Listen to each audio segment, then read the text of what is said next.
اب یہ آج بڑی اہم آ رہی ہے فطرت انسانی کے اعتبار سے۔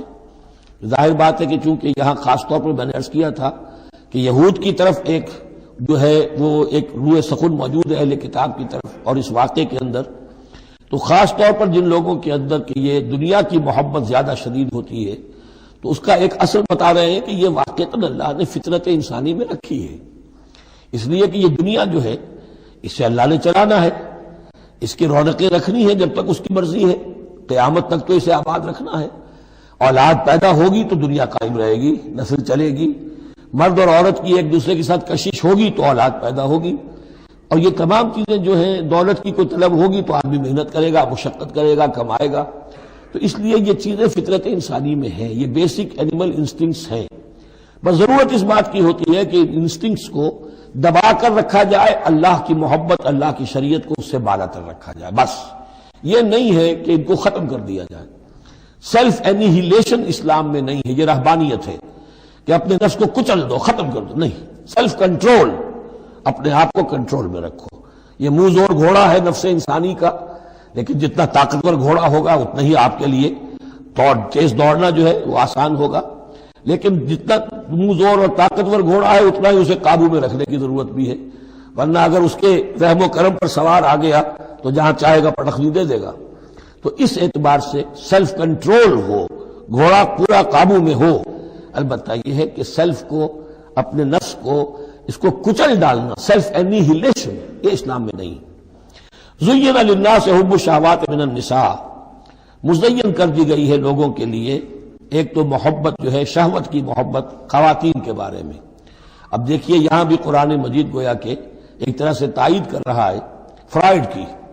اس کے نزدیک سب سے پورٹنٹ فیکٹر جو ہے، سب سے پورٹنٹ جو موٹیو ہے انسان کا، وہ سیکس ہے، اور یہاں بھی اللہ تعالیٰ نے سب سے پہلے اسی کا ذکر کیا ہے، اگرچہ میرے نزدیک ضروری نہیں ہے، اس لیے کہ دوسری جگہوں پر پیٹ جو ہے معاشی ضرورت یہ اس سے بھی سخت ہو جاتی ہے، لیکن یہ کہ واقعتاً یہ حضور نے بھی فرمایا ہے صلی اللہ علیہ وسلم، ما ترکت بعدی فتنۃ اضر علی الرجال من النساء، میرے بعد اب مردوں کے لیے عورتوں کے فتنے سے بڑا فتنہ اور کوئی نہیں ہے۔ ان کی محبت جو ہے وہ انسان کو کہاں سے کہاں لے جاتی ہے۔ بلعام بن باورہ یہود کے اندر ایک بہت بڑا عالم اور فاضل شخص تھا، ایک عورت کے چکر میں آ کر اور وہ شیطان کا پیرو بن گیا، وہ قصہ آئے گا سورہ اعراف کے اندر۔ تو واقعہ یہ ہے، لیکن ایک فطرت کے اندر ہے تو صحیح، محبت تو ہے۔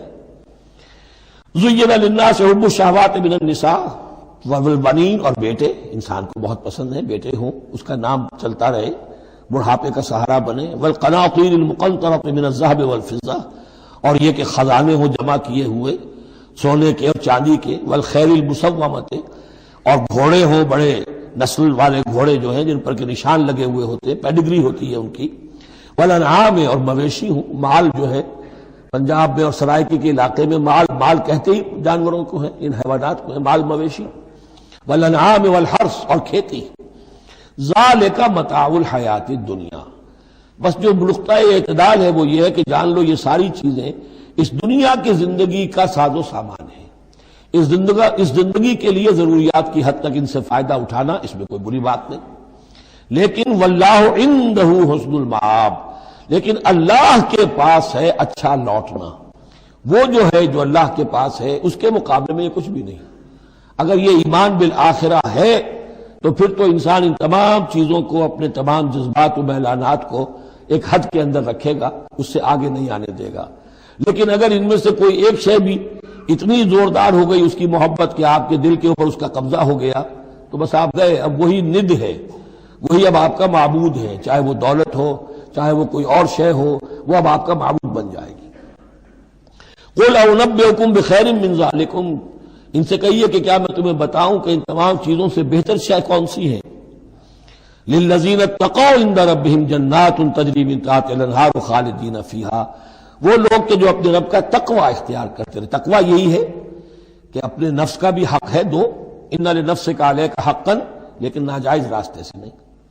تمہارے پیٹ کا بھی حق ہے، اس کا ادا کرو، لیکن عقل حلال سے۔ تمہاری اولاد کا تم پر حق ہے، ان لنفسک علیک حقا وان لزوجک علیک حقا وان لزورک علیک حقا، تمہارے ملاقاتی آتے ہیں ان کا بھی تم پر حق ہے، وہ حقوق ادا کرو۔ لیکن اللہ سے اوپر کسی حق کو فائق نہ کر دینا، بس یہ ہے اصل بات۔ اگر حفظ مراتب نہ کنی زندگی، اگر یہ حفظ مراتب نہیں ہوگا تو گویا کہ اب آپ گئے، دین اور دنیا سب گئی۔ تو للذین اتقوا عند ربہم جنات، ان کے لیے ایسے باغات ہیں تجری من تحتہا الانہار، جن کے دامن میں ندیاں بہتی ہوں گی، خالدین فیہا، اس میں وہ ہمیشہ رہیں گے، وازواج مطہرۃ، اور بڑی ہی پاک عورتیں ہوں گی، ورضوان من اللہ، اور اللہ کی رضوان ہوگی، اللہ کی رضا ہوگی جو سب سے بڑی شے ہے، واللہ بصیر بالعباد، اور یقیناً اللہ تعالیٰ اپنے بندوں کو دیکھ رہا ہے۔ الذین، وہ کون سے بندے ہیں اس کے خاص؟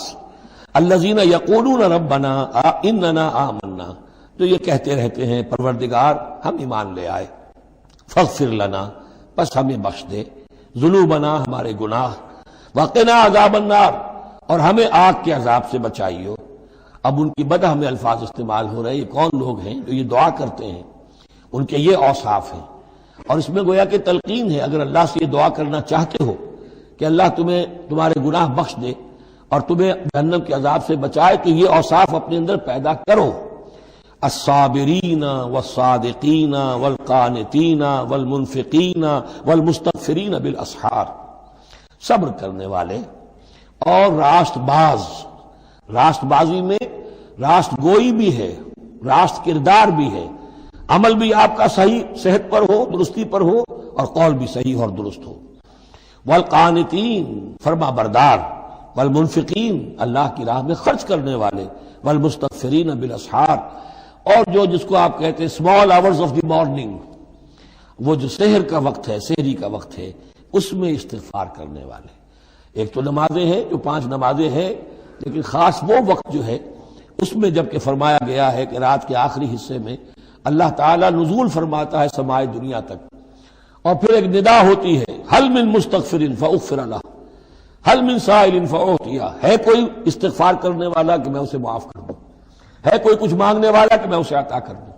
ہم تو مائل بکرم ہے، کوئی سائل ہی نہیں، راہ دکھلائیں کسے، رہرو منزل ہی نہیں۔